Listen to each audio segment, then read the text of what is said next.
talking up Clemson football. Of course, game one's against Georgia Tech.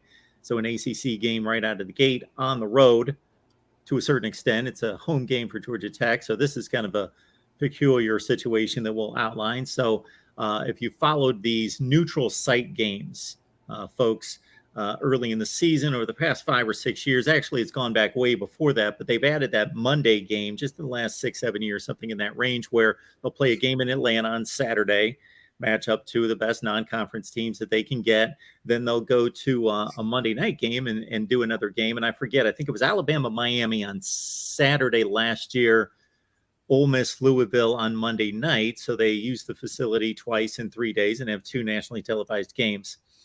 And but they're usually big non-conference games. They've typically not been conference games. So this is one oddity, is we've got a conference game. Number two, obviously, Georgia Tech's not playing technically at home. They're not at their stadium, but they're in their home city playing. But and these games, if they're not titanic matchups, have been difficult to fill the stadium, like with the Louisville Ole Miss matchup. But it's like Georgia Tech doesn't even want to try to fill the stadium, Jason.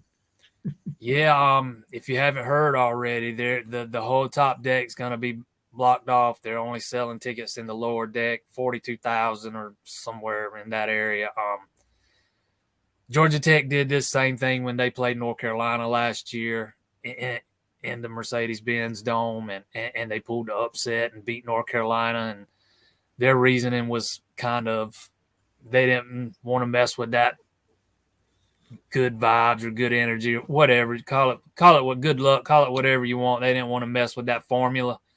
So they kept it the same. I tend to believe they didn't want that place leaning heavily Clemson's way, because Clemson's a hop, skip, and a jump from Atlanta. People would make that trip. If you're selling that many tickets, they probably wouldn't have been that expensive on the secondary market. They'd have been scooped up. It is kind of – it's going to be odd seeing that place with the whole top deck blocked off. I'm kind of looking forward to seeing exactly what the energy level is like in there. It's going to be a little different, especially when you consider 2 nights earlier, you got Georgia and Oregon playing in there, and they're going to have well over 70,000 in there for that game. Yeah, I just don't get it, man. You're not doing anything but hurting your bottom line when you don't even attempt to sell the tickets.